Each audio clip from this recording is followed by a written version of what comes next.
Bonjour et bienvenue sur les clés de la réno. Vous vous lancez dans la rénovation? Alors vous êtes au bon endroit. Les clés de la réno, c'est le podcast qui vous accompagne tout au long de votre projet pour aménager et décorer la maison ou l'appartement qui vous correspond. Je suis Alison, aujourd'hui architecte d'intérieur et décoratrice. Je vous propose ici mes conseils et mes astuces pour transformer votre projet en un intérieur beau, chaleureux et fonctionnel dont vous serez fiers. Je suis passée par là. Je sais ce que c'est que de devoir gérer une rénovation en plus de son quotidien. C'est pas toujours une partie de plaisir, mais ça en vaut tellement la peine au bout du compte. Seul ou avec un invité, laissez-moi vous aider à simplifier les étapes, vous apporter les clés dont vous avez besoin pour que votre projet se passe au mieux. Imaginez, vous saurez enfin par où commencer et comment faire les bons choix. Retrouvez-moi aussi sur Instagram, c'est tout simplement les clés de la réno podcast pour encore plus de partage et de retour d'expérience. Allez, on y va ?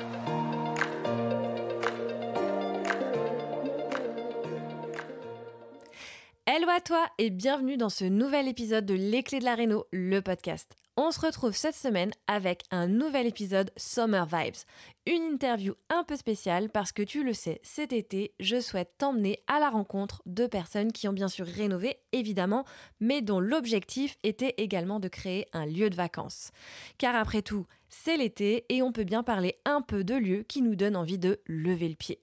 Alors aujourd'hui, on retrouve Marine Gabili qui a rénové un vieux moulin dans le Perche avec son mari architecte Lucas Madani.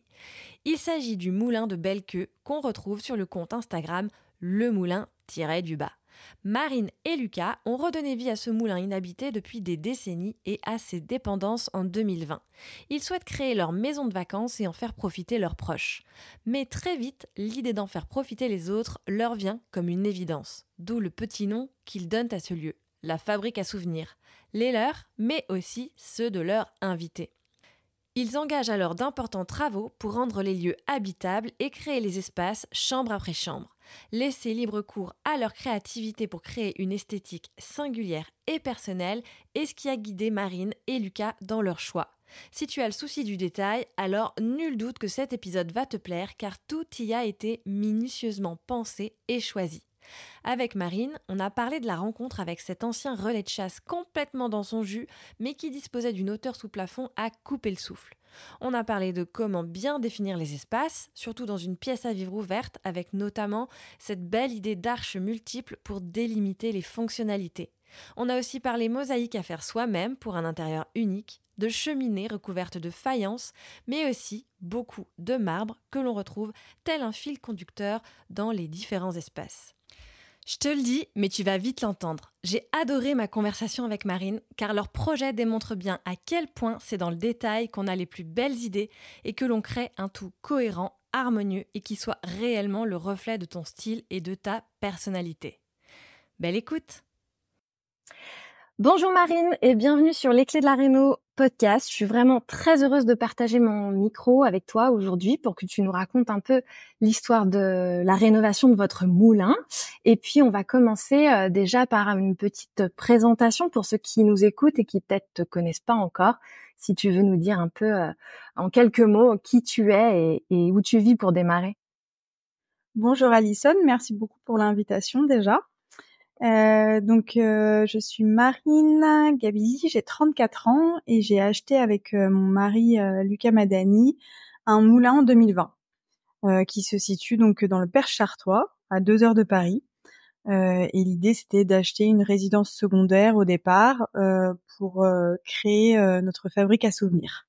Exactement. C'était le projet du coup d'aller trouver une résidence secondaire, mais en fait c'est un projet qui s'est un peu transformé au fur et à mesure du projet. Je crois, j'en suis même certaine, hein, puisque du coup vous êtes gîte aujourd'hui, vous accueillez des invités. Tu peux nous en parler un peu. Vous accueillez combien de personnes, combien vous avez de chambres peut-être? Alors aujourd'hui, le gîte a 6 chambres, peut accueillir 12 à 13 personnes. Au début, c'était vraiment une rénovation qui a été pensée pour nous, nos amis et notre famille. Et puis au fur et à mesure, on s'est dit pourquoi pas faire de la location. Alors moi, c'est vrai que j'étais en en pleine remise en question dans ma vie professionnelle. J'avais envie d'arrêter ce que je faisais. J'étais dans le prêt-à-porter depuis plus de 10 ans en tant que responsable communication, web et marketing. J'avais envie de changer. Lucas, lui, est architecte à son agence depuis plus de 10 ans. Donc, pour nous, les travaux, c'était quelque chose d'assez facile. C'est sûr. Et après, moi, j'avais ce potentiel, enfin, en tout cas, ces compétences en termes de communication, d'organisation, qui aident en tout cas pour la gestion d'un gîte. Et je suis aussi très toquée sur le ménage. Donc, ça fait encore plus de choses qui aident. Et on a commencé à louer le moulin. Alors, on n'est pas du tout sur les plateformes Airbnb, Booking, enfin tous les OTA que vous pouvez connaître, on n'est pas dessus. On fait que de la location en fait en direct et on est sur Enchki.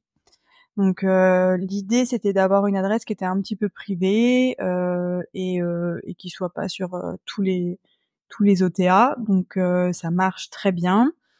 Et ça devait normalement être une petite activité pour juste rentabiliser les charges annuelles. Et finalement, ça a pris un peu plus d'ampleur et maintenant, on le loue toute l'année en fait. Oui, et c'est devenu ton activité principale, hein, c'est ça, si je comprends? Mon activité principale, donc j'ai pas recherché d'autre travail et je m'occupe H24 du moulin, des réservations, des demandes des clients, des travaux qui évoluent au fur et à mesure parce que forcément le moulin, c'est un petit hameau. Il y a 4 habitations en fait, donc c'est aussi le projet d'une vie. Tous les revenus locatifs sont réinvestis dans les travaux. Donc par exemple, janvier 2024, on commence une nouvelle toiture. Voilà, donc c'est au fur et à mesure des ans, on fait des nouvelles choses. Là, par exemple, on a fait une 6e chambre. Mmh. On a que 5 chambres jusqu'à avril. Et là, on vient de faire une 6e chambre. Ok. Qui répond à une demande. Cette chambre, par exemple, on l'a faite avec 2 lits jumeaux pour accueillir les retraites, par exemple, de bien-être. Alors qu'au début, j'avais pensé le moulin qu'avec des chambres avec des lits doubles. Mmh. Disant, mes amis, en fait, quand ils viennent en couple, donc j'ai pas besoin de 2 lits simples. Et là, j'ai eu tellement de demandes pour les shootings, pour les retraites, que je me suis dit, OK, il me faut une chambre avec 2 lits simples séparés. Donc on s'adapte aussi un petit peu aux demandes qu'on a et après si c'est réfléchi en amont, on va faire ces travaux en fonction d'eux. Mmh. Mais en fait, la cible qu'on veut, c'est pas toujours celle qu'on va avoir, même si on oriente en tout cas tout pour l'avoir. De temps en temps, on peut avoir des surprises. Ouais, c'est sûr. C'est un projet qui évolue en fonction aussi des demandes et des Voilà. rencontres, j'imagine. Donc les travaux vont aussi évoluer en fonction des demandes et puis de nous, comment on évolue. De quoi on a envie sur notre lieu. Moi, je sais que par exemple, mon lieu, j'ai pas envie d'avoir de mariage, Mmh. mais par contre, j'ai plus envie d'avoir des retraites, bien-être, céramique, parce que ça me ressemble un peu plus. Ou j'ai pas envie d'avoir d'enterrement de vie de garçon, j'ai d'accepter pas. Pas non plus, c'est pas pour moi. Ouais. Mais par contre, les familles avec des enfants, les week-ends entre amis, enfin c'est la maison, elle a été créée pour ça. Donc du coup, elle a les équipements aussi pour ça. Ouais. Elle a il y a barreaux, les berceaux, la chaise haute, tout l'attirail kids friendly parce que j'ai beaucoup de familles qui viennent. Ouais, c'est sûr que quand on rénove pour en faire une activité de gîte, la façon de penser les espaces, d'aménager et de les équiper est pas du tout la même que si on rénove pour soi. Et en plus, effectivement, on doit prendre en considération la cible à laquelle on veut s'adresser. Donc, je comprends effectivement que ça puisse avoir un impact important dans votre façon de réfléchir les choses. Alors nous, on avait quand même les codes de l'hôtellerie parce que Lucas est architecte, il a fait il fait beaucoup de clients de résidences perso, mais il fait aussi, il commence à faire des hôtels, donc on avait quand même les codes de l'hôtellerie, que ce soit sur, je dis des choses bêtes, mais les interrupteurs, les va-et-vient, des choses qui en tout cas après quand on s'est lancé dans l'activité de gîte, la maison en fait elle était prête pour ça parce que on l'avait équipée et on avait pensé aux matériaux, les matériaux résistants ou voilà tout ce qui est le système électrique et chauffage pour être adapté au gîte. Mmh. Et alors, parle-nous un peu peut-être déjà de la genèse de l'histoire. Quand est-ce que vous avez décidé de vous lancer dans ce projet et puis peut-être pourquoi et comment ça s'est passé au démarrage? C'était quand déjà effectivement? C'était avant le Covid. On avait envie, en fait, on voulait investir dans l'immobilier. On savait pas forcément. On s'est posé la question d'investir dans du locatif. Bon, ok, très bien. Locatif, pourquoi pas, mais on trouvait pas de petit appartement proche Paris, banlieue. Oui, parce Pas que vous habitiez Paris. à Hein. Paris. Mmh. Et après, on s'est dit pourquoi pas investir, en fait, dans du plaisir. Alors, le plaisir pour nous, c'était une résidence secondaire. Mmh. Une résidence secondaire, c'est comme une voiture neuve qui sort du garage. Ça coûte de l'argent tous les mois et on sait qu'on en perd et voilà. Mais on sait C'est qu'on va sûr. prendre du plaisir à y aller. Mais ça nous fait pas gagner de l'argent. Mais on s'est dit, pourquoi pas. On a besoin de s'aérer l'esprit. On peut pas rester à Paris tous les week-ends, c'est impossible pour nous. Lucas est parisien, moi je suis pas parisienne. Je viens de la région de Nantes, donc je suis habituée quand même je suis une provinciale. Voilà. Oui, tout simplement. Donc, on avait besoin de prendre l'air un peu et on s'est dit bon, investissons dans une maison secondaire. Alors il y a tous les amis un peu investisseurs qui ont leur casquette de rentabilité à fond. Ils Mmh. disent, qu'est-ce que vous faites? Investissez pas dans une maison de campagne, louée plutôt, ça va vous coûter de l'argent toute l'année. Et on s'est dit non, mais on a envie. On a fait un peu moins de 10 visites et on est tombé sur le moulin. Alors au début, c'était pas gagné.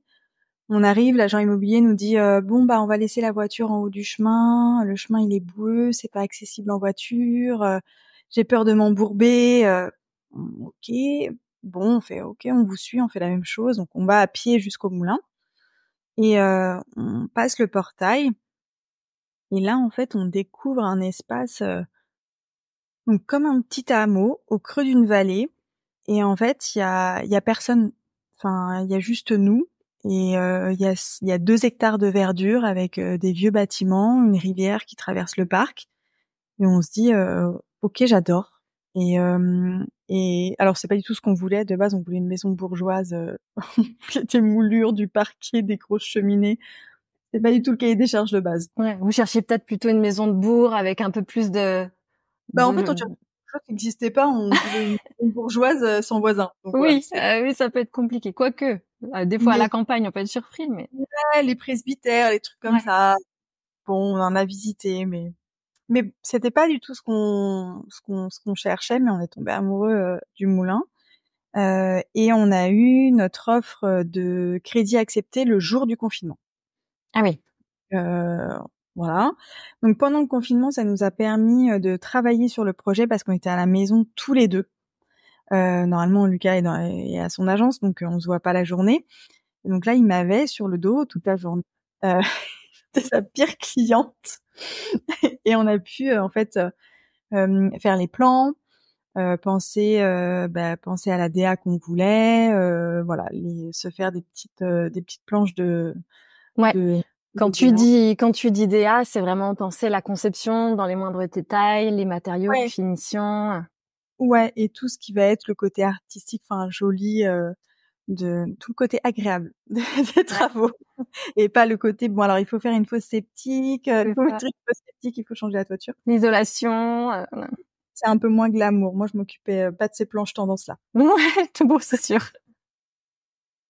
Donc on a bien réfléchi on a eu le temps en tout cas de bien se mettre au clair là-dessus. Et Lucas, encore une fois, c'est son métier, donc en fait, il sait par où faut commencer.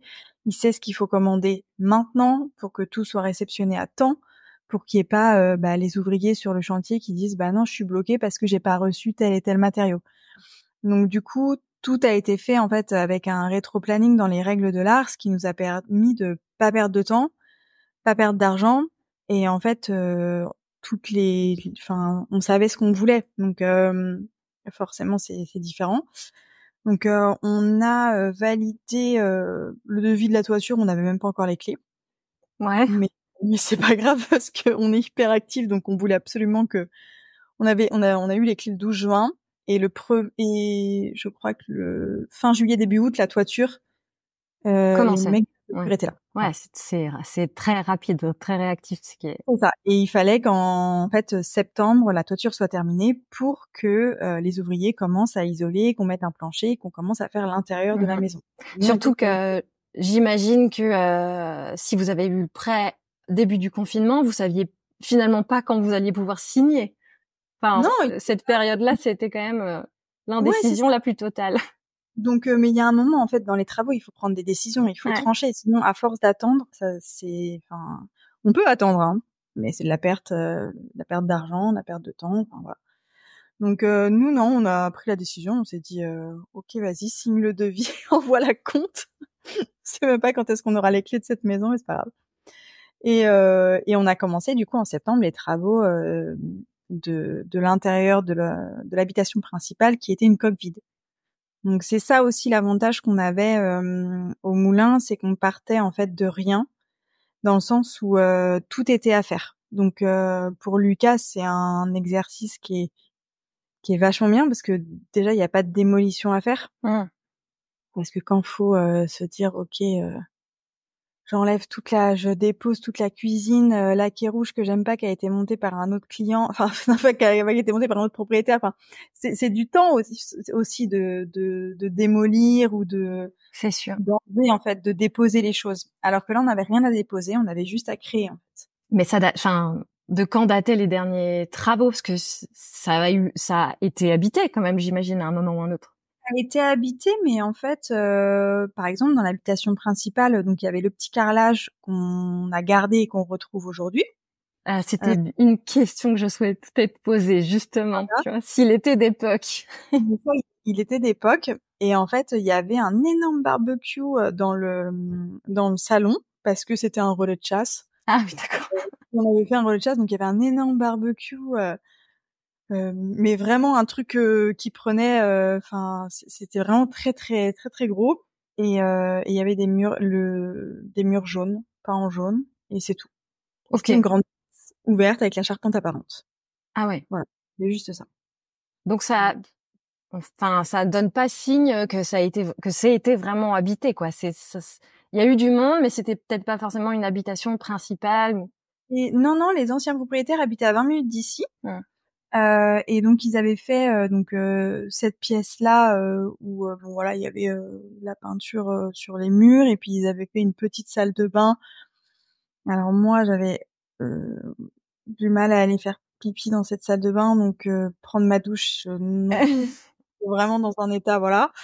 Et il y avait une petite chambre. Là, c'est pareil, la petite chambre, moi j'y rentrais pas, hein. C'était une charpente apparente, il y avait des araignées partout, enfin, c'était l'enfer. Donc voilà, c'était un peu, c'était très Rustique. ouais, c'était très rustique. Et dans la bergerie, il y avait aussi 2 petits lits à l'étage avec de la moquette et la tapisserie. Par contre, on l'a gardée. On a réussi à la garder. D'accord.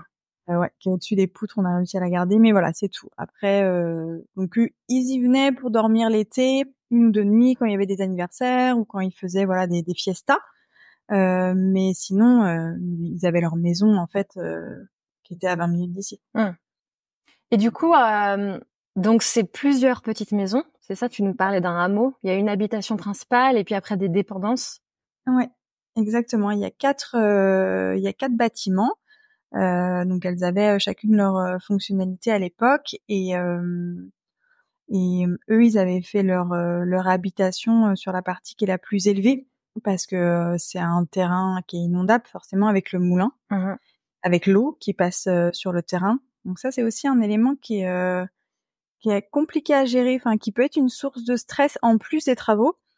C'est une source de stress l'hiver quand même parce qu'en fait l'eau c'est un élément qu'on contrôle pas du tout.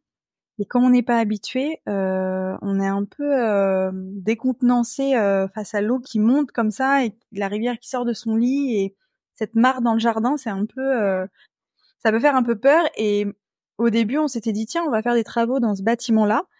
Et après, on a réfléchi, on s'est dit attends, si les anciens ils ont fait leur maison ici, je pense qu'il faut nous aussi qu'on les suive. À l'époque, ils faisaient les choses vraiment bien et on le voit au moulin. Et ça, c'est important de le prendre en compte sur les vieilles bâtisses, en fait. Ouais. Regardez comment on fait les anciens. Même nous, dans le terrain, on voit des espèces de pentes, en fait, comme des fossés, qui paraissent être des choses naturelles, mais en fait, ça a été fait par l'homme parce qu'en fait, quand l'eau coule, eh bien, elle tombe dans ce fossé et elle va se déverser directement dans la rivière, au lieu de tomber directement sur la façade d'une Ouais. habitation et d'imprégner le mur d'eau, en fait. Mhm. Donc voilà, il y a beaucoup de choses à l'extérieur qui ont été faites pour respecter en fait l'environnement. Donc ça maintenant aujourd'hui, c'est à nous de continuer en fait ce travail-là. Et vous avez entrepris des travaux spécifiques pour canaliser un peu l'eau quand il y a une crue ou pas spécialement? En fait, alors déjà on s'est renseigné avec les voisins, on leur a demandé jusqu'où l'eau montait, donc ils nous ont dit jusqu'à ce pignon de mur. C'est jamais monté au-delà, donc pour l'instant on n'a pas remarqué que ça montait au-delà. Nous on a quand même posé un drain extérieur pour parce que l'ancien drain était à changer, donc on a refait cette chose-là. Et puis après on fait attention par exemple de pas enlever certains arbres, Mhm. hem, parce que les arbres ça permet aussi de garder l'eau. Donc il y a des arbres qui en fait qu'on a dû abattre parce qu'ils allaient tomber à cause de la foudre, mais on a laissé le tronc. On D'accord. a les racines et cetera pour que les racines continuent en fait. Donc l'arbre commence à repousser, c'est marrant, mais on aurait pu se dire: «Bon, bah, on enlève la souche et voilà» et non, il faut laisser cette végétation là où elle est parce elle forme une barrière aussi pour Barrière les murs. naturelle, ouais. Mmh mh. Et donc, vous avez commencé les travaux par l'habitation principale, c'est ça? On a commencé par l'habitation principale, donc on a fait au rez-de-chaussée, une cuisine ouverte.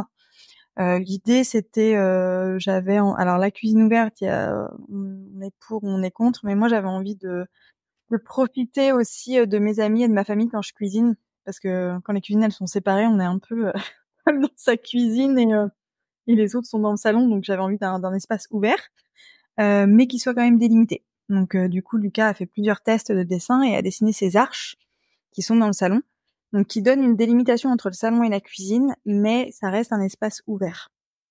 Oui, c'est aussi un truc dont je voulais te parler. Effectivement, je trouve que l'idée est super bonne.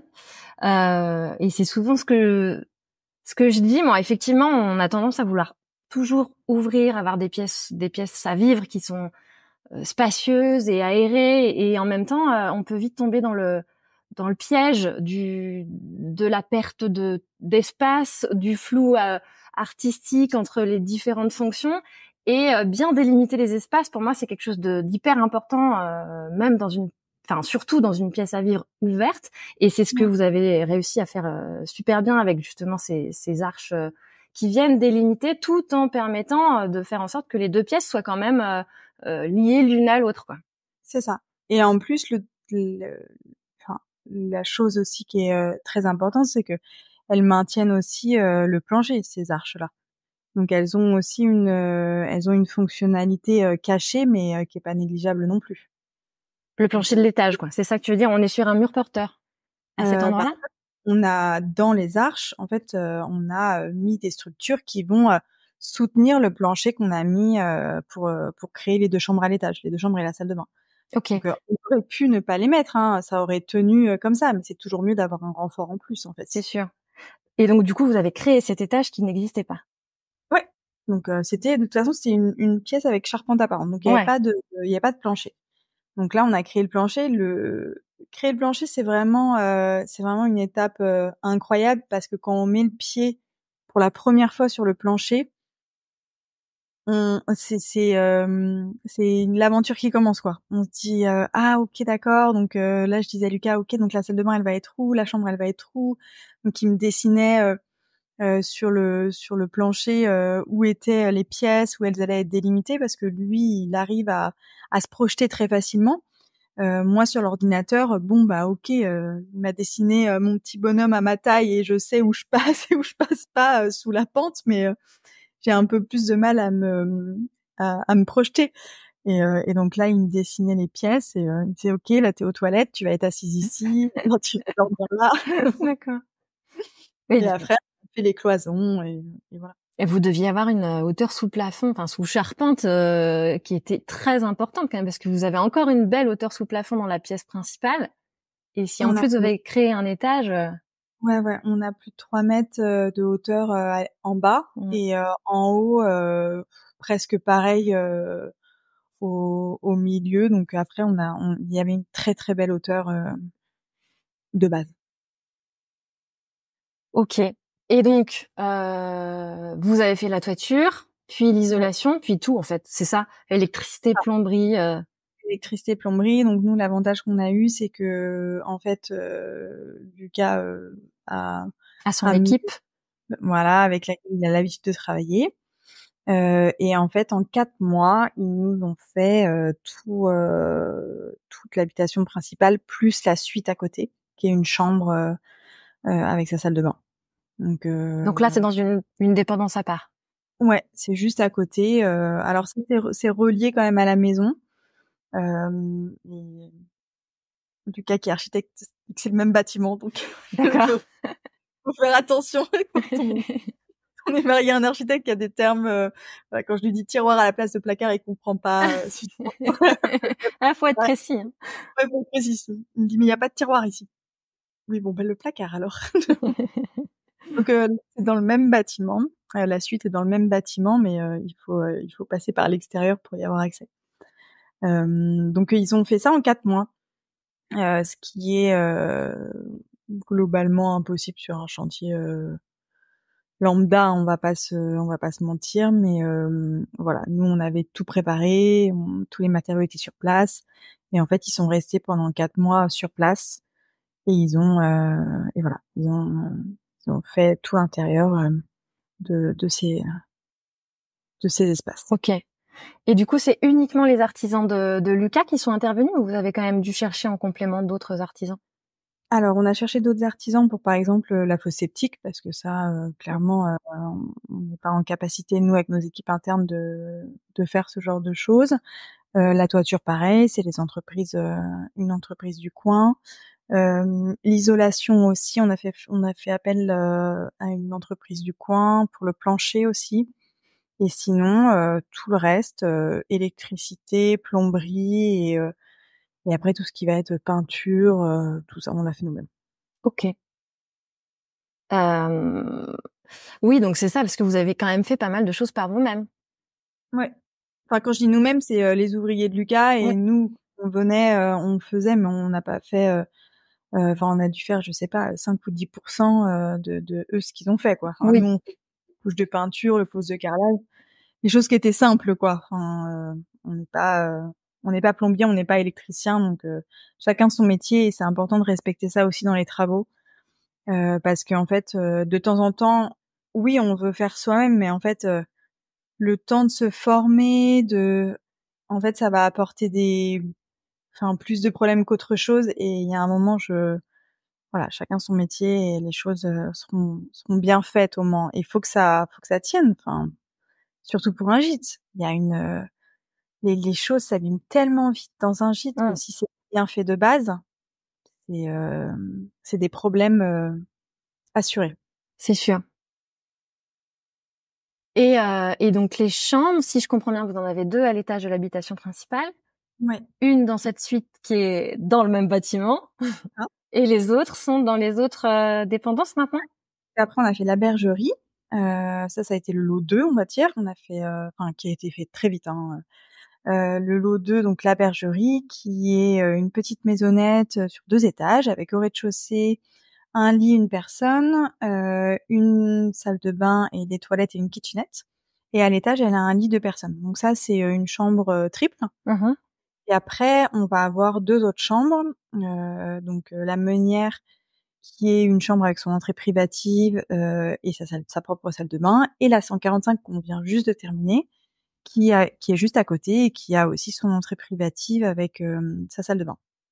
L'idée, c'était vraiment de se dire, en fait, alors, on adore se réunir avec notre famille et nos amis, mais alors avec Lucas, on aime bien aussi être au calme et respecter en fait les temps de pause de chacun.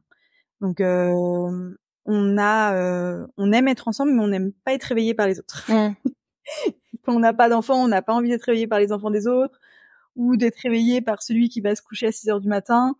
Donc voilà, le moulin, il a été fait comme ça. Il a été fait avec des chambres, en fait, qui ont leur entrée privative et leur salle de bain. Donc comme des petites suites d'hôtels, et chacun est autonome. Donc si j'ai envie d'aller faire une sieste à 16 heures, eh bien, je vais dans ma chambre, je vais faire une sieste et j'entends personne. Et après, il y a la pièce à vivre et les espaces extérieurs pour se rejoindre. Mais chacun a son autonomie. Et son intimité, du coup. Et son intimité. C'est ça. Et ce qui me permet, pour le gîte, l'avantage, c'est qu'en fait, je peux ouvrir le gîte pour 4 personnes, avec l'habitation principale, mais je peux aussi louer le gîte pour 6 personnes, si je rajoute la suite, etc., Donc en fait, il y a une offre qui s'adapte aux tribus. C'est super modulable, en fait. Ouais. Voilà, c'est modulable et j'ouvre les chambres que je veux. De toute façon, elles sont autonomes, donc je suis pas obligée de préparer le moulin avec les 6 chambres. Je peux préparer le moulin uniquement pour 3 chambres. Ok, super. Et du coup, au bout de 4 mois de travaux, vous avez pris possession des lieux. C'était tout fini. Tout fini, Ouais. je m'entends. Et la suite au bout de 4 mois. Donc nous, on pouvait y aller et dormir sur place et manger et se laver. Et c'est vrai que ça c'est important quand on commence le chantier, de pouvoir se laver, se manger et avoir voilà, c'est vraiment les choses quand on a la salle de bain, on se dit ah, on est bien déjà. Oui, c'est sûr. Et alors, s'il y a une difficulté, est-ce que vous avez rencontré une grande difficulté dans ce projet, dans les travaux ou dans... Alors nous, la difficulté qu'on a rencontrée, c'était une difficulté qui était pas du tout, auquel on n'avait pas du tout pensé. C'est le terrain, en fait. Le terrain, l'espace extérieur, ça a été notre problématique parce que Lucas a l'habitude de tout anticiper, on va dire à l'intérieur. À l'intérieur, ouais. Et lui fait beaucoup de chantiers à Paris, donc voilà. Et là, on a dû faire face à des travaux qui ont été effectués en hiver et sur un terrain en pente où il y avait juste de l'herbe, donc pas de gravier, et là ça a été un cercle sans fin. Dès que quelqu'un arrivait pour livrer, nous en plus on s'est fait livrer un plan de travail en marbre qui fait je crois 4 ou 5 mètres de long, enfin des choses voilà qui nécessitent des gros engins. Tout le monde arrivait sur le terrain, tout le monde s'embourbait, personne n'arrivait à repartir. Et ça patinait. Il passait plus de temps à essayer de sortir du terrain qu'à nous livrer. Enfin, ça a été vraiment compliqué à gérer. Ça nous a beaucoup retardé. C'était à chaque fois, le livreur arrivait, il nous disait, bon, je suis au moulin, mais le chemin interdit les camions de 3 tonnes. Comment je fais pour vous livrer? Donc, c'était compliqué. L'extérieur, l'environnement extérieur a été notre plus grande difficulté. Et est-ce que vous avez réussi à résoudre cette problématique du coup? Ah ouais, on a eu un coup de sang en fait un soir. Le camion des ouvriers s'est embourbé. On était en train de pousser le camion pour qu'il reparte. Et puis on a vu notre voiture dévaler en fait la pente droit vers la rivière. Donc à l'intérieur il y avait toute la cuisine dans la voiture. Donc avec le poids et la terre qui était meuble et le frein à main qui était serré à 100%. Voilà, ça, on sait pas. Mais, enfin, normalement, elle aurait jamais dû dévaler la pente, hein, mais elle était lourde, là.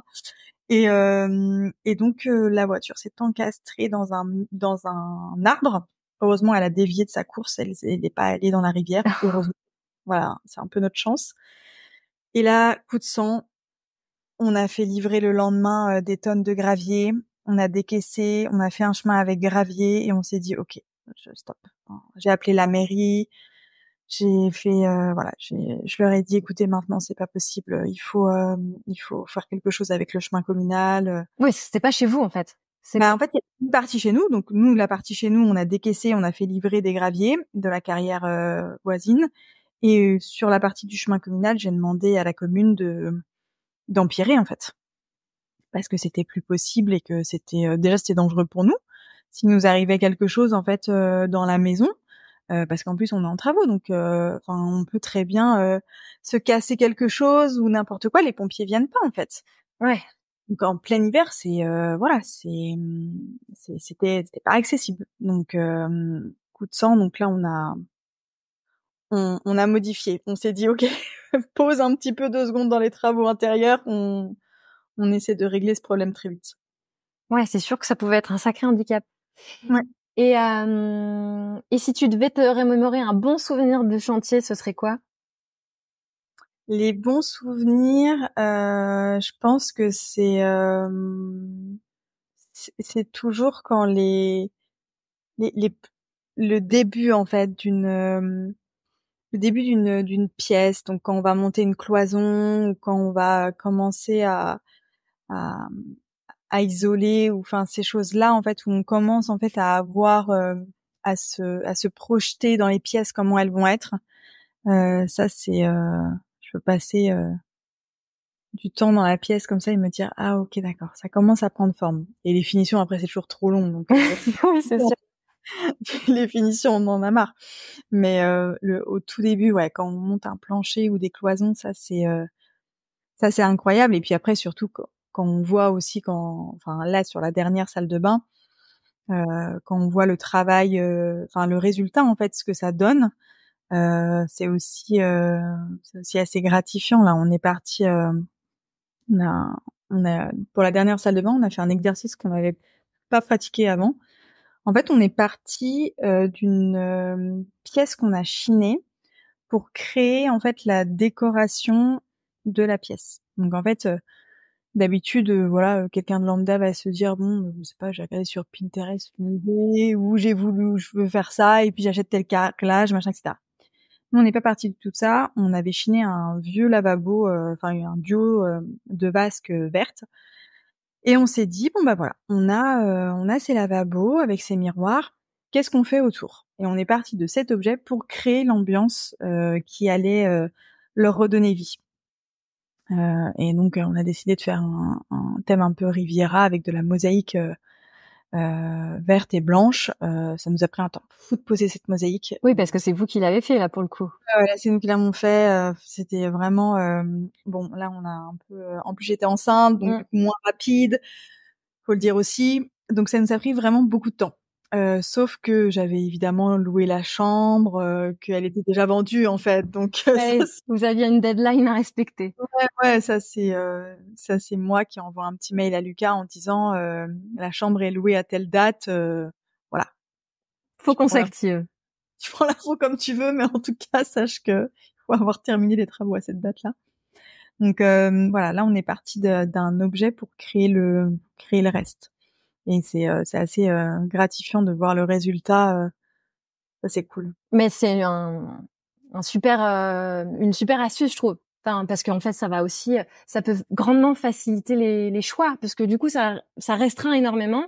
Et donc, du Ouais. coup, comme tu as cette base, cet objet ou cette idée, c'est le fil conducteur, il n'y a plus qu'à dérouler et à trouver ce qui va. Mais finalement, il y a plein de choses qui n'iront pas. Donc, c'est aussi bien plus facile de prendre les décisions. Exactement. Et donc du On coup, a on peut parler un peu de cette salle de bain et de cette mosaïque que vous avez posée avec. Enfin, vous avez créé les rayures, j'imagine. Comment vous vous y êtes pris? donc en fait, on avait les vasques vertes et une baignoire aussi, une superbe baignoire en fonte qui pèse très, très lourd. Là aussi, mes amis étaient heureux de m'avoir en amie. Que vous avez chiné aussi, la baignoire? Ouais, j'ai chiné, mais je crois que les vasques, on les avait chinées, il y a au moins 2 ans et la baignoire, il y a au moins 1 an. Donc en fait, c'était des pièces qui dormaient là, qui attendaient en fait. Juste, elles étaient en stand-by d'une décision. Et là, on s'est dit OK, on les met dans la baignoire parce que l'idée aussi au moulin, c'est d'avoir. Alors bien sûr, on a la pâte Ovette et Madani qui est le cabinet de Lucas, mais on va avoir aussi beaucoup d'objets chinés et recyclés. Donc on utilise beaucoup de marbre que l'on chine sur le Bon Coin notamment. Et on va créer en fait les espaces en fonction des objets qu'on chine. Mmh. Matériaux que l'on recycle. Donc c'est voilà, c'est un exercice aussi qui a ses contraintes, mais en fait qui est hyper simple parce qu'on a à la fois du coup un mélange en termes de style et on s'aperçoit qu'en fait un objet qui comme ça seul n'a aucun intérêt, eh ben, en fait peut être mis en lumière s'il est bien positionné dans une pièce, il peut retrouver en fait son heure de gloire et ça c'est génial de le voir en fait comme ça enfin redonner vie à des objets qu'on a chinés et que dont personne ne voulait, c'est assez incroyable. Mais du coup dans cette salle de bain, on avait les vasques et la baignoire.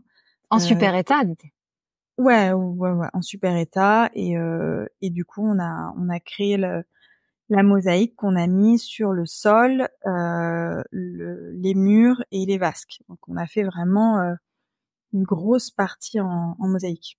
Et du coup, vous avez acheté la mosaïque en plaques que vous avez découpées pour créer les rayures et Donc en fait, elles sont en plaques et juste il faut les découper par deux et après on les pose comme du carrelage normal. Sauf que du carrelage normal, c'est des plaques qu'on pose, donc c'est assez rapide. Là, c'est des bandes, ouais. des bandes de deux. Et surtout que vous êtes amusé à faire la petite inclusion LM sur le mur.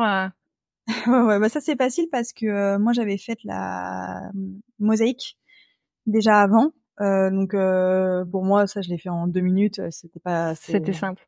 Ouais. Mais tu vas nous parler de la mosaïque après. Mais je voulais d'abord qu'on finisse sur la salle de bain et aussi sur le petit... Enfin, en fait, j'adore dans votre maison ce qui est super précieux et valorisant. Je trouve c'est vraiment les petits détails qu'il y a partout, qu'on voit pas forcément de prime abord, mais c'est ce qui fait toute la différence et ce qui fait que il y a une finition vraiment haut de gamme, enfin un truc un peu hyper qualitatif. Et notamment dans cette salle de bain, c'est aussi l'arrondi que vous avez fait pour la jonction entre les murs et le sol. Et comment vous avez fait ça alors? Alors là, il faut juste mettre un peu plus de colle à cet endroit-là en fait, et donc du coup, ça va former un arrondi presque naturellement en fait avec les bandes de mosaïque. Il faut juste équilibrer les matériaux et ça fait un arrondi. Et ce qui Et là, permet dans le motif de créer la jonction entre le mur et le sol, quoi, finalement. c'est ça.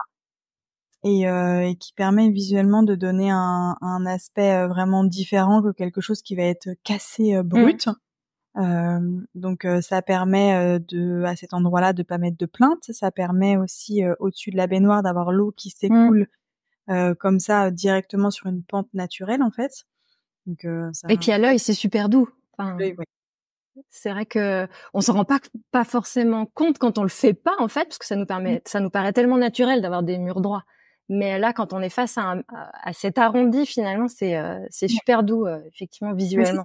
Mais c'est pareil, on s'imagine pas, mais du coup le temps de séchage il est beaucoup plus long. Oui. Donc ça veut Vu dire l'épaisseur de colle, ouais. C'est ça. Donc faut attendre beaucoup plus longtemps avant de mettre les joints par exemple. Et le temps, dans les travaux, on l'a jamais. Donc C'est ça. là, on passe son petit doigt tous les jours et on se dit « Ah, c'est encore mou, c'est pas sec, il faut encore attendre. » Donc voilà, ça c'est des choses voilà qu'on a c'est bête hein, mais c'est vrai qu'on n'avait pas pensé que du coup il allait falloir un temps de séchage un peu plus long. Et je sais pas si tu as assez de recul par rapport à ça du coup parce que c'est quand même assez récent, mais est-ce que ça vieillit bien aussi? Enfin, J'ai pas assez de non, j'ai pas assez de recul. Je comprends. 1 ou 2 ans d'exploitation pour te dire est-ce que dans le temps ça va. Après les matériaux sont de bonne facture, voilà, on met quand même du temps à faire les choses. Et moi je suis assez pointilleuse donc normalement on espère que ça va tenir. Ça marche. Et écoute, on va continuer avec les aspects un peu plus déco en lien avec les travaux, mais j'avais pas mal de questions pour ça et si on on continue plutôt avec la pièce à vivre. On a parlé donc des arches déjà qui permettent de séparer le salon, la cuisine et dans cette pièce à vivre, on voit aussi que vous avez fait le choix d'avoir beaucoup de bois. Enfin, le bois est assez omniprésent tout en étant hyper équilibré. Enfin, c'est blanc bois et donc les façades de la cuisine sont en bois, les fenêtres aussi que vous avez décidé de garder en bois, couleur bois. C'est des nouvelles fenêtres. Enfin, ça, toutes les huisseries sont nouvelles. Oui, mais du coup, vous les avez fait aspect bois. Elles sont Ouais, en bois et aspect bois, ce qui est pas forcément hyper courant en fait finalement. Elles sont souvent peintes, mais aussi vous avez installé des panneaux muraux en bois. Et ça, pour le coup, c'est plutôt original. Tu peux nous parler un peu de cette idée, comment ça vous est venu? Ça, c'est vraiment ça, c'est la patte de Lucas. C'est la patte Ovette Madani. C'est voilà, c'est sa créativité qui parle et ses dessins qu'il fait le dimanche. Voilà, sur un bout de papier. Non, ça c'est lui et le fait d'avoir la peinture foncée en arrière-plan, ça permet aussi de créer cette espèce de profondeur qui est aussi sa patte. D'accord. En fait, c'est son style. D'où les idées, ce genre d'idées. D'accord. Mais c'est vrai que ça a le grand avantage de donner beaucoup de chaleur à un espace quand il est grand, quand il est lumineux, quand on choisit le blanc, beaucoup. Et en plus, on a une hauteur sous plafond qui est pas négligeable, donc il faut aussi créer en fait, il faut la meubler entre guillemets cette hauteur sous plafond. C'est ça. Et comme en plus vous avez pas fait monter ces panneaux jusqu'en haut, ça permet de casser un peu quand même la hauteur qui est importante, sans rabaisser et donner une impression de plafond qui est plus bas. Donc Mais on a un habillage. C'est ça. On a une ambiance. Exactement. Et dans cette pièce, ce que j'aime beaucoup aussi, une idée que je trouve qui est super et qu'il faut retenir, et qui est pourtant toute bête, enfin, c'est le carrelage sur la cheminée. Ouais.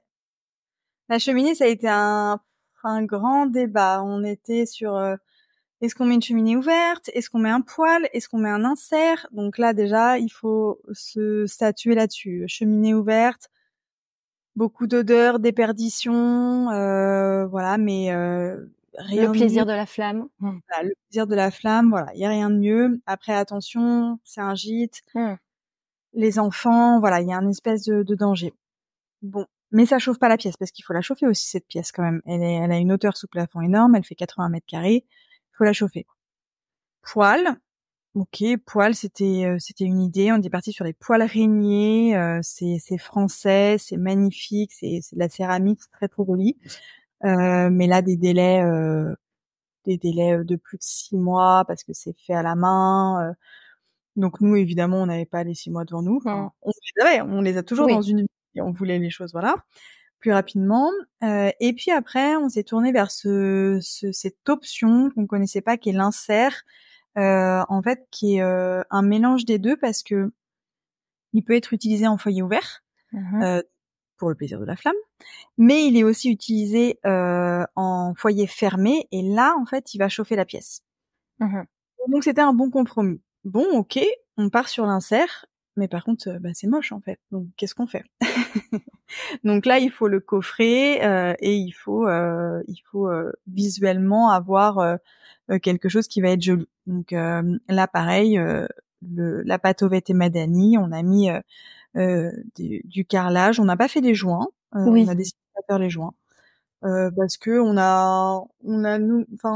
avec Lucas, quand on a posé le carrelage, on a pris du recul, on s'est éloigné de 3 mètres, on s'est dit c'est bien comme ça. Ouais, c'est bien. On met pas de joints? Non. Allez, next, on passe à autre chose. Et voilà, c'est resté comme ça.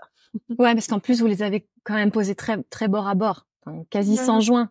Donc c'est vrai que le joint, en plus sur un espace qui est pas soumis à l'eau, donc il y avait pas nécessairement de joint, mais en plus ça donne un rendu très naturel, quoi. On n'est pas dans une pièce d'eau, donc il n'y a pas de nécessité de mettre en fait un joint. Donc je lui ai dit ça risquerait, elle m'a dit non, on peut le laisser comme ça. J'ai fait voilà. Et est-ce que vous avez fait les 3 faces de la cheminée ou seulement la face avant? Alors on a fait la face avant. En fait les deux autres faces. Alors ça c'est resté sans rien parce qu'en fait avec Lucas on n'a pas pris de décision sur le sujet. En fait normalement c'est les panneaux de bois qui reviennent. Donc on a les panneaux de bois. Ils reviennent, ils sont censés faire un retour. Et je sais pas, quand on les a posés comme ça juste pour voir, il y avait un truc qui matchait pas. Et après, on s'est dit peut-être qu'on devrait mettre le carrelage à la place. Et en fait, on n'a toujours pas pris de décision. Et d'un côté, heureusement qu'on n'a pas mis le bois parce qu'en fait, les bouches d'aération sur les deux côtés font des traces. Donc, si on avait mis le bois, je pense que ça aurait taché le bois. Donc, je pense que la bonne solution, c'est vraiment le carrelage. Et qu'on va le mettre d'ici peu, mais c'est vrai qu'après bon bah voilà, c'est les finitions quoi. Ouais. Si on pas tout de suite, ça peut attendre. Oui, Mais puis avec le placo blanc finalement ça passe relativement bien aussi. oui, c'est très joli comme ça, donc les gens voilà ne savent pas qu'il manque quelque chose entre guillemets. Nous on le sait et voilà on attend d'avoir vraiment l'un de nous deux qui va dire bon allez ce week-end on le fait. Mais là, on a préféré finir la dernière chambre. Et alors, comment vous avez géré le profil de ces carrelages quand tu arrives au bout de la face, justement? En fait, c'est justement ça, en fait, qui nous pose problème aujourd'hui. Et pourquoi est-ce qu'on l'a pas fait? C'est parce qu'on l'a mis vraiment à fleur. Et donc maintenant, si on pose le carrelage, si on fait le retour, ben on va avoir la tranche du carrelage. C'est ça, ouais.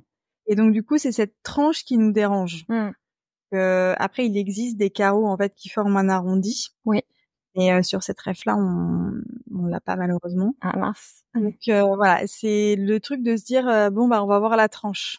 Et nous sur des trucs comme ça, on est un peu Ouais, je comprends, surtout que vous avez pris soin à aller vraiment jusqu'au bout des finitions un peu partout, donc. Et donc du coup bon, on attend encore. Ok, c'est encore à l'état de réflexion, ça mûrit. Ah bah alors du coup, vu qu'on a parlé cheminée, on peut parler de la mosaïque qui est juste devant et donc que t'as fait toi-même, je crois. Moi, je rêve aussi de faire une mosaïque pour chez moi. Explique-nous comment on fait une mosaïque. Alors c'est très simple, on achète ça s'appelle des tasselles, les petits carreaux, donc de la couleur qu'on veut. Et après on va en fait alors c'est très marrant parce que c'est un art où on décompose pour recomposer. Donc en fait, on va à l'aide d'une pince casser les tasselles, leur donner la forme qu'on veut et après redessiner le motif sur un filet. Et puis donc on colle nos petits tasselles sur le filet, puis après le filet se colle comme du carrelage en fait. Voilà, on le colle comme du carrelage. Après on met un joint dessus et voilà. Mais alors attends, parce que moi je veux tout savoir. Du coup, t'achètes ton filet, Ouais. Filet, tes tu tasselles. détermines ton motif, du coup, C'est ça. j'imagine. Donc en principe, soit tu l'imprimes, soit tu le dessines à la main et tu le mets en dessous de ton filet, comme ça tu le vois et tu peux suivre les lignes. Il y a un compte qui est pas mal. Enfin, moi je lui ai demandé de l'aide au début pour m'expliquer et pour ne pas perdre de temps. C'est Garance Mosaïque qui est très bonne sur le sujet. C'est son métier. Ouais, elle est Voilà, mosaïste. c'est ça. Et donc du coup, moi je suis allée la voir en lui disant bon bah voilà, j'ai mon dessin, j'ai tout. Dis-moi les erreurs à ne pas commettre pour pas perdre de temps. Je déteste perdre de temps. Et elle m'a expliqué en 1 heure. Et après c'est un art qui est c'est génial, c'est relaxant. Enfin c'est très très agréable à faire. Ouais, j'imagine. Ouais, j'ai Et du coup, adoré. tes petits morceaux, tu les colles avec une colle à carrelage ou avec une colle différente? Non, une petite colle. Je crois que c'est la petite colle Cléopâtre là. Ah oui, la colle des enfants, quoi. La Ouais, colle blanche. c'est ça, la colle blanche. Donc on colle ça sur le filet.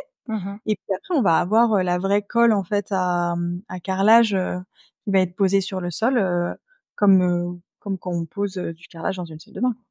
Donc c'est quand même la vraie colle à carrelage qui va après permettre de coller vraiment les petits bouts. Qui va recevoir le filet. Oui. Et en fait mais la colle Cléopâtre ça colle quand même vachement Ça bien colle sur bien. le. Ouais. D'accord. Et après on a la colle de carrelage plus les joints. Donc, Oui. fini, ça bouge plus quoi. Puis une fois que t'as posé ta mosaïque quand elle est collée sur son filet, tu la colles avec de la colle à carrelage et ensuite tu viens faire des joints de carrelage comme avec n'importe quel carrelage. Exactement. Et tu choisis les joints que tu veux, la couleur que tu veux. Bon là ils sont blancs, mais tu veux les choisir noirs parce que toute ta mosaïque est blanche, il y a pas de souci. Et du coup, ça prend du temps? Ça dépend de la taille. Oui. Et puis ça dépend si on est perfectionniste ou pas. Moi, je peux recommencer un petit morceau, je sais pas, 10 fois parce qu'il a pas la bonne forme. Exactement, ouais. Donc, Oui, puis de la complexité du motif aussi, j'imagine. ouais, c'est ça. Exactement. Donc faut pas essayer au début, faut pas faire des choses trop fines, quoi. Enfin, moi j'avais une typo qui était trop fine.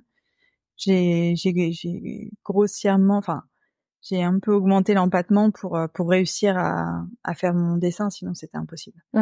Donc tu as fait plusieurs essais? Oui, bah en fait quand j'ai découpé avec ma petite pince, je me suis aperçue que je pouvais pas faire des micro-bouts. des fines. Ouais. C'était un peu tout. D'accord. Donc et puis Garance me l'avait dit, m'avait dit attention, fais pas quelque chose de trop fin, ça va être impossible en fait à couper le tassel aussi finement. OK. Bon, super. Merci pour le die. Alors effectivement, il y a les carreaux du sol dans le salon. Je me demandais vraiment s'ils étaient d'époque parce qu'ils ressemblent vraiment aux petits carreaux qu'on trouve chez notre grand-mère. Et vous avez su les accommoder avec un environnement quand même, une déco très moderne et très contemporaine. Je trouve que l'effet est plutôt réussi. Et On voulait pas le garder. Ah, vous vouliez pas le garder au début? De base, on voulait pas le garder parce que en fait, il y avait un énorme barbecue dans la pièce. Ouais. On a déposé cet énorme barbecue, forcément, il y avait pas de carrelage en dessous. Donc nous, on a posé du ragréage pour d'avoir quelque chose de clean. On a aussi côté entre le salon et la cuisine, là où il y a les arches, il y avait un espèce de muret avant qu'on a déposé. Donc au sol, pareil, plus de carrelage. Ce carrelage, impossible à retrouver. J'ai cherché sur le Bon Coin pendant des heures et des heures, impossible à trouver. Donc en fait, on avait des trous. Dans le sol, on avait des trous.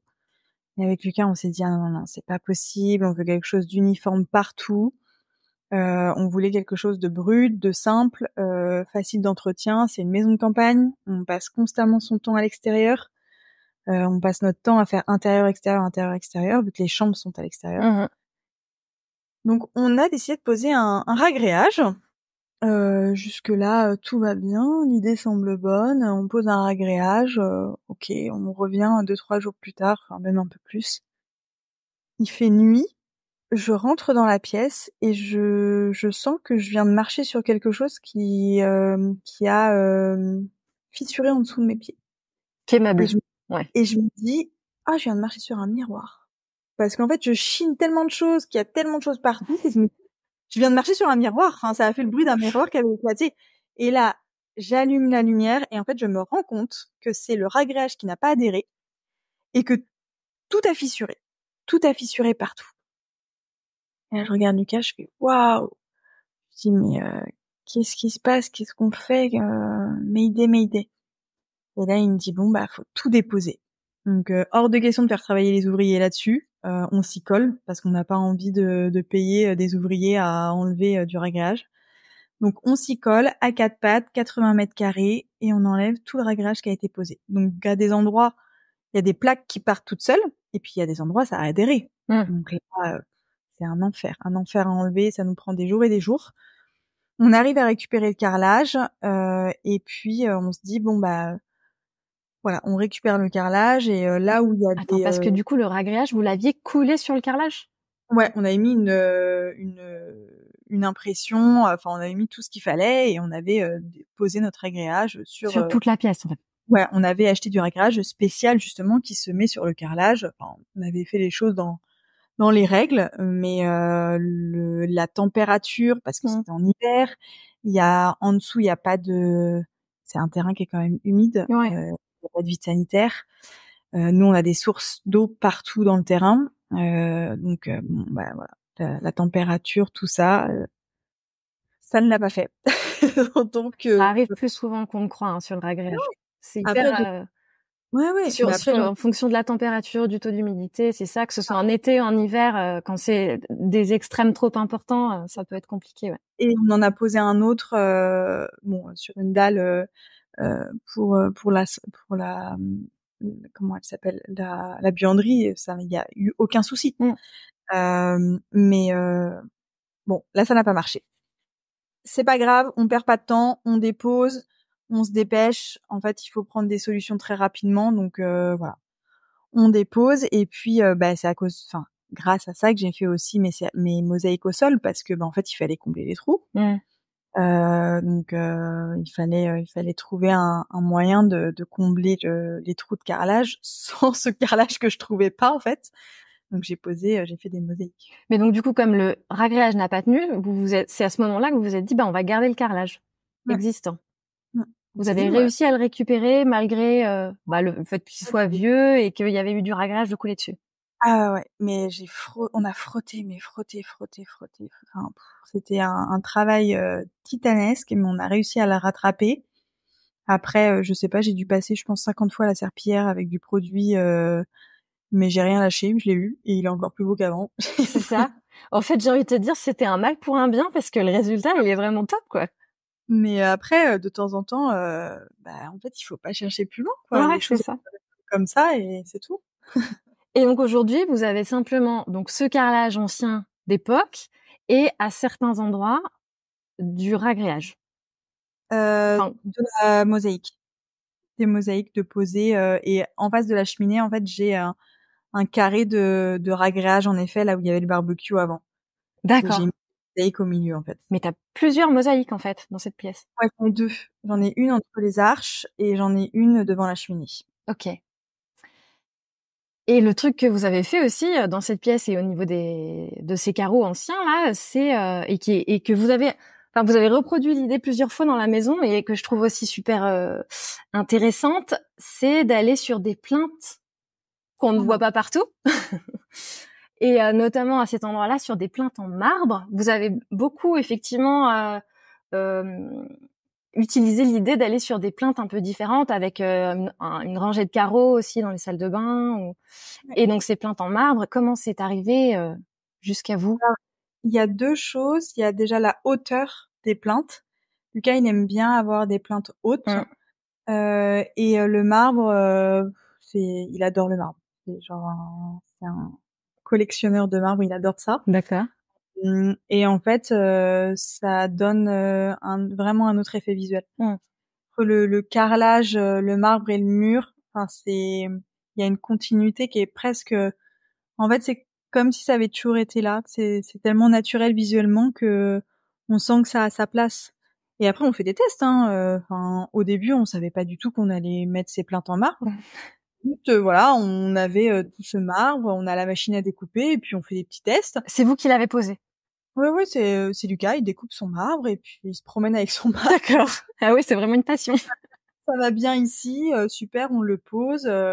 Mais on peut être en train de prendre l'apéro tous les deux sur la terrasse, tranquillement, et puis on est là, on regarde le mur qui n'a pas encore de plinthe, et puis on se dit tiens, et si on mettait ça, et si on faisait ça, et on fait des tests et ça marche, et on part là-dessus. Et puis après, il a aussi fait tout l'encadrement des portes en marbre aussi, l'encadrement qui mène aux toilettes et qui mène à l'étage. Qui est en arche aussi, non? Ouais, et c'est hyper joli. Ça donne un détail en plus, en fait, visuellement, ça a son effet. Et vous trouvez où ce marbre du coup? Sur Le Bon Coin. C'est ça, c'est ce que tu nous disais tout à l'heure. Vous chinez du marbre. Ouais, on chine du marbre sur Le Bon Coin et après on le redécoupe en fonction de nos besoins. D'accord. Et comment alors c'est du marbre qui a servi pour C'est du marbre de temps en temps qui était utilisé pour des cheminées qui ont été démontées. Donc là, le marbre est assez épais, c'est pas le top du top. Mais sinon, il y a des planches de marbre, je sais même pas à quoi elles servaient, mais de toutes les couleurs, avec des veines incroyables, des choses qu'on n'aurait pas en grande quantité. Enfin, c'est impossible de les avoir en grande quantité, mais nous, on n'a pas besoin de grande quantité en fait. Donc c'est l'avantage de pouvoir les chiner et puis après de les insérer là où on veut. même pour faire les plinthes de votre pièce à vivre, vous avez pas eu besoin d'une quantité quand même d'un linéaire assez important? Non, parce que finalement, alors déjà, c'est pas le même marbre partout, mais ça se voit pas. OK. Et non, c'est pas des quantités non plus. Oui, on a eu de la chance sur ce lot parce qu'on a quand même, on arrive quand même à faire le tour de la pièce. Et c'est étudié. Et on a choisi cette couleur-là parce qu'on en avait assez pour faire le tour de la pièce. Mais on a pendant un temps, je sais pas, la voiture était remplie de marbre à chaque fois. On en a cassé, hein, dans la voiture. On en a cassé, mais Mais oui, dès qu'on allait quelque part, on chinait du marbre. D'accord, en même temps, vous êtes des grands chineurs, quoi, si c'était ça. Hein. Ouais, c'est ça. Et puis les gens, même quand on vient leur acheter 2 plaques de marbre, ils font ah mais attendez, j'en ai encore une autre là, elle sert à rien, vous la voulez pas, je vous la donne. Donc en fait, on vient pour en acheter 2, on repart avec 4 planches. Enfin c'est Et ça se découpe comment? Avec quoi? ça se découpe avec une scie à. Alors attends, je suis très très nulle. Un scie à diamant, c'est ça? Ouais, une scie à diamant, comme pour le carrelage, du coup. Exactement, avec de l'eau qui coule. Ah, ok. Donc c'est quand même une grosse machine avec l'eau. Ouais, Enfin, ouais, ouais, c'est une très grosse machine qui prend de la place. D'accord, je vois. Et si on parle plus largement un peu de ce qui a inspiré l'ambiance de la maison, comment est-ce que vous avez trouvé les idées? Est-ce que c'est justement juste vous et vos goûts personnels qui ont guidé les choix que vous avez faits, ou il y a des choses que vous êtes allés qui vous ont inspiré particulièrement? Alors des choses qui nous ont inspiré, non. Enfin, mis à part des objets qu'on va chiner, mais bah Lucas, il a ce côté création. Donc soit les idées viennent directement de sa tête, Ouais. ou soit en fait ce sont les matériaux et les objets qui vont créer une ambiance dans la pièce. Après, bah, de base en fait, on a un certain goût et une certaine sensibilité à certaines choses, ce qui nous amène en fait à créer l'ambiance intérieure du moulin. On aime bien le mélange des matériaux, mélanger le bois, le marbre, les tissus. L'idée c'est d'avoir quand même quelque chose de réconfortant et de cocooning, parce que c'est une maison en fait qui est aussi agréable l'hiver que l'été. On n'avait pas envie d'une maison où ok l'été ce soit hyper cool, on vit dehors, et puis l'hiver Hmm. c'est souvent ça en fait le constat qu'on avait fait nous quand on essayait de louer des maisons pour 10-12 personnes quand on était entre amis, qu'on voulait faire un week-end, c'est que bah, l'intérieur des maisons, la déco, c'était l'enfer quoi. Et en fait nous, avec Lucas, la décoration c'est voilà, enfin c'est quelque chose qu'on affectionne particulièrement. On aime notre intérieur parisien, et en fait on n'a pas envie de partir en week-end pour se retrouver dans une déco qui Qui vous nous met donne une pas ambiance envie. en fait. Donc on avait envie d'avoir un lieu qui soit même l'hiver hyper agréable, et c'est le cas du moulin. Le moulin aujourd'hui je le vois dans les réservations. Il est même limite plus loué l'hiver que l'été. Hmm. Donc parce que l'hiver c'est agréable. On a la cheminée, on se sent bien dans le salon, c'est une grande pièce. C'est très lumineux. Ouais, c'est lumineux, donc voilà, c'est important aussi d'avoir même dans une maison de campagne cet effet chaleureux. Ouais. Et est-ce que tu aurais des bonnes adresses peut-être à partager, parce qu'effectivement vous avez une sélection de mobilier, d'accessoires qui est enfin une sélection qui est assez pointue et qui est bien trouvée. Est-ce que vous avez des marques un peu chouchou ou... Bah, des marques chouchou, en fait on a chiné pas mal de choses, donc bah on va avoir un bureau Patrick Gingembre, mais c'est pas un fournisseur, c'est un designer Ouais. voilà, qui peut se trouver sur le Bon Coin, qu'on aime bien. Les fauteuils Baumann c'est pareil, c'est du chiné. Après Euh, c'est vrai qu'on fait Lucas crée ses meubles, donc il y a un des canapes, c'est lui qui l'a Ouais. designé, des applis, c'est lui qui les a designés, ou sinon on les a trouvés sur le Bon Coin. Donc c'est vrai qu'on n'a pas énormément de fournisseurs dans la maison. Notre canapé c'est Bolia, parce qu'on Mm. avait un canapé où on puisse faire la sieste. Donc il y a une grosse profondeur. Mais sinon après c'est vrai que on chine quand même pas mal, et puis après c'est dans les équipements de la maison.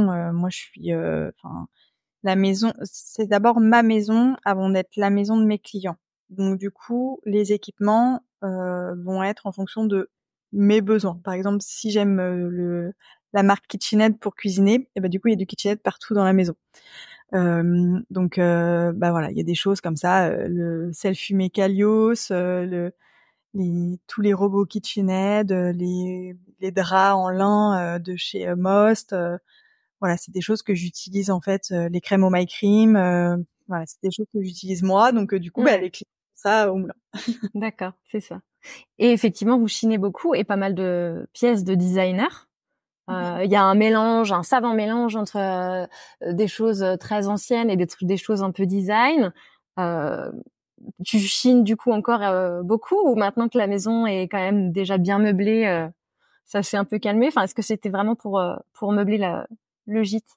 Alors, c'est sûr que je chine un peu moins parce que j'ai moins de nécessité, mais je continue toujours de le faire parce qu'en fait, les objets qui sont au moulin sont à vendre. Hmm. Donc, si par exemple, tu as bien aimé la table de chevet qui est dans ta chambre, tu peux l'acheter. Donc moi, il faut que dans le grenier, j'ai le double Ouais. pour remplacer très vite l'objet. Donc j'ai quand même un très beau bazar dans le grenier, énormément d'objets. Mais je continue de chiner au moins, je passe au moins 2 heures par semaine sur le Bon Coin à regarder les choses. Ouais. Avant, j'y passais 2 heures par jour, mais là j'ai réduit. Ah, donc c'est Le Bon Coin, c'est ta référence là pour chiner, c'est ça si je comprends bien. Ouais, ouais. Encore maintenant. Et énormément de vie de maison. Emmaüs, c'est un peu moins bien que ça l'a été parce que du coup il y a eu une petite mode dessus, je pense. Mais ouais, après le Bon Coin, faut être patient. Faut être patient, c'est sûr. Et ça te fait pas, enfin tous les meubles, tout ce qui est chiné est achetable, si on peut dire. Oui, bah après du moment que j'ai le double. C'est ça. Donc il faut aussi que là je suis un peu en retard sur le site, mais parce que du coup il faut shooter les produits, les mettre en ligne, descriptif prix, donc ça prend un petit peu de temps quand même. Donc on peut Euh, acheter les meubles chinés même si on vient pas séjourner chez vous. Exactement. Donc si on vient séjourner à la maison, il y a un petit QR code qui permet en fait d'arriver directement sur la page du site internet. Mhm. Et si on n'est pas à la maison, si on vient pas à la maison et que juste on suit le compte Instagram par exemple, eh bien de temps en temps je mets des objets en story, je vais mettre les objets par exemple que j'ai à vendre. D'accord. Faut que je fasse mon petit shooting quoi. Ouais, ça se prépare, c'est sûr. Surtout quand on est perfectionniste et qu'on C'est aime ça. les belles choses, c'est sûr. Et ça te crève pas le cœur de temps en temps de voir partir des pièces que tu avais pensées pour mettre à tel endroit. Alors en fait, l'idée de ça, c'était de se dire, je j'ai pas envie de m'attacher justement aux objets, et il faut avoir je pense que c'est important d'avoir cette mentalité quand on loue sa maison, Mm.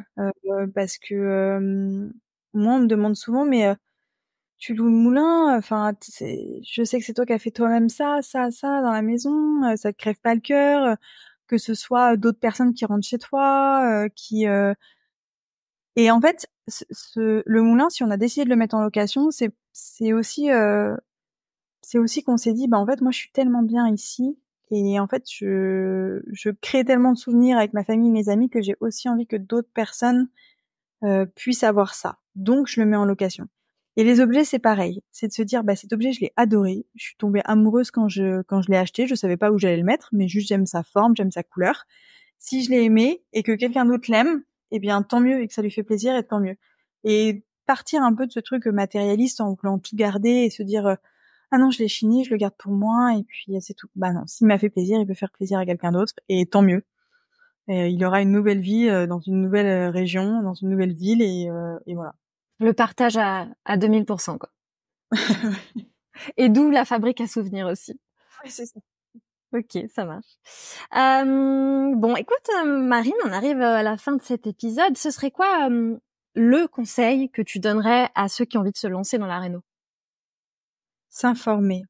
Pour moi, c'est hyper important parce qu'en fait, vous pouvez voir 3 maçons différents, ils auront 3 façons de fonctionner différentes et 3 avis différents sur le sujet. Donc ne vous arrêtez pas à une personne qui va vous dire il faut faire comme ça.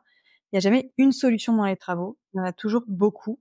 Après, il faut juste prendre celle qui va être en adéquation avec votre temps, le temps que vous avez, le budget que vous avez et le résultat que vous voulez avoir en termes de qualité. Mais le but c'est de s'informer parce qu'en fait, si on s'arrête à un avis, on peut faire des erreurs. Et il n'y a pas que une façon de faire dans les travaux. C'est vrai. Et avoir la même vision. Enfin, et avoir des artisans qui adhèrent à notre vision C'est ça. et à notre niveau d'exigence aussi. c'est effectivement important, surtout Et quand ce que j'ai remarqué, c'est que si on trouve par exemple un bon maçon avec lequel on s'est bien entendu, qui a fait un bon travail, etc., demandez-lui à lui s'il connaît quelqu'un, s'il connaît un électricien, s'il connaît, etc. Parce que les bons apportent les bons, mais les mauvais apportent les mauvais aussi. C'est sûr. Attention. Très bon conseil, ça aussi, c'est vrai. Et pour finir, est-ce que tu aurais des conseils de livres ou de ressources, de quelque chose qui a pu vous inspirer pendant votre réno, des comptes Insta ou voilà. Alors ça, j'ai réfléchi à ça et j'avoue que on n'a pas de pige, on regarde pas les comptes. On s'inspire pas, donc du coup c'est juste ça sort de vos ou de notre tête. Ouais, ça correspond à ce que tu me disais, c'est que finalement vous avez laissé libre cours à votre créativité et vous avez fait ce qui vous plaît profondément et personnellement, intérieurement, si on peut dire, sans aller se faire influencer par les tendances ou ce que fait l'autre à côté. Et c'est chouette aussi. Hein. Donc là, je suis désolée, je vais pas être d'une grande aide. Non, pas de souci. C'est déjà, le moulin est déjà une belle source d'inspiration, je pense, pour tous ceux qui veulent se lancer dans l'aventure. Eh ben, écoute, merci beaucoup, Marine. C'était un vrai plaisir de parler de ce projet de réno avec toi et de voir à quel point vous avez réussi à créer ce vraiment très beau résultat. J'invite tout le monde à aller voir, à aller consulter le compte Instagram du Moulin. Je mettrai dans les notes de l'épisode, je mettrai le lien. Et puis j'invite aussi tous ceux qui pourraient avoir l'envie de venir séjourner au Moulin pour en profiter en vrai. Ce sera encore mieux qu'en image. Merci beaucoup pour ta gentillesse du coup et tous les conseils, les bons conseils que tu as pu prodiguer aujourd'hui. Eh bien, écoute, merci à toi de m'avoir reçue sur ce podcast. J'étais très contente de partager ça avec toi. Merci. À très bientôt, Marie. À très bientôt. Si vous avez écouté jusqu'ici, c'est probablement que l'épisode vous a plu. Alors n'hésitez pas à en parler autour de vous, amis, famille, tous ceux qui rénovent sont les bienvenus. Vous pouvez aussi évidemment laisser un commentaire sur Apple Podcast ou une note 5 étoiles sur Spotify. Et si vous souhaitez être informé des prochains épisodes, n'hésitez pas à vous inscrire à la newsletter ou à me suivre sur Instagram. Le podcast, c'est fini pour aujourd'hui, mais je vous dis à très vite pour un nouvel épisode.